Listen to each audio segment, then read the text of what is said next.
Comment la pensée design peut-elle aider avec votre projet? C'est simple.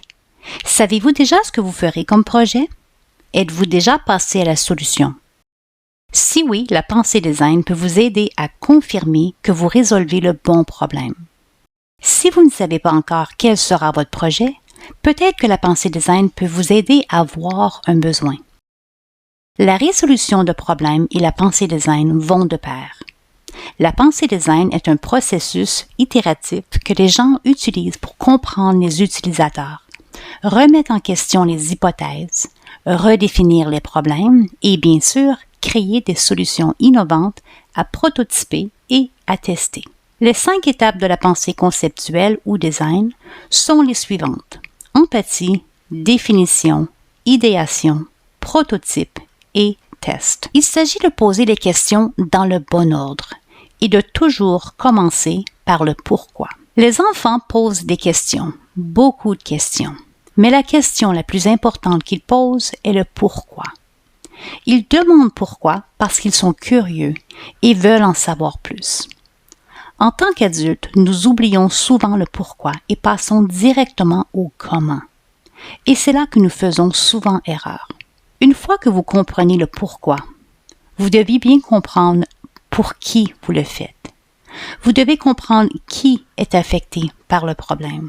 Parmi les outils utilisés dans le cadre de la pensée design figurent les personas, les cartes de parcours ou les cartes d'empathie. La cartographie de l'empathie, par exemple, est un visuel simple et facile à comprendre qui permet de saisir les connaissances sur les comportements et les attitudes d'un utilisateur. Elle vous aide à comprendre le client et le public cible. Si vous placez l'utilisateur au premier plan, votre produit a plus de chances de fonctionner et de répondre à ses besoins. Lorsque vous examinez le problème, considérez-le avec l'utilisateur au centre. Ainsi, si le produit que vous concevez est bien destiné à aider les décideurs politiques, placez-le au centre.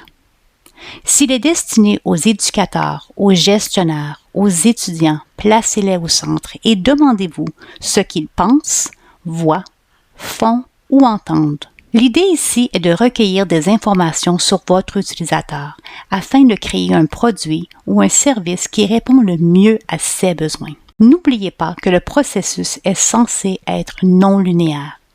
Votre premier prototype peut fonctionner, mais il est plus probable que vous ayez besoin de plusieurs versions.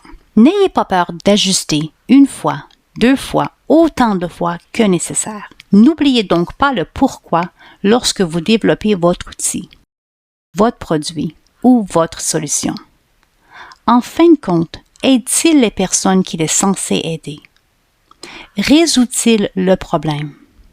Si ce n'est pas le cas, il est peut-être temps de réajuster jusqu'à ce que vous soyez satisfait du nouveau produit. Maintenant, allez innover.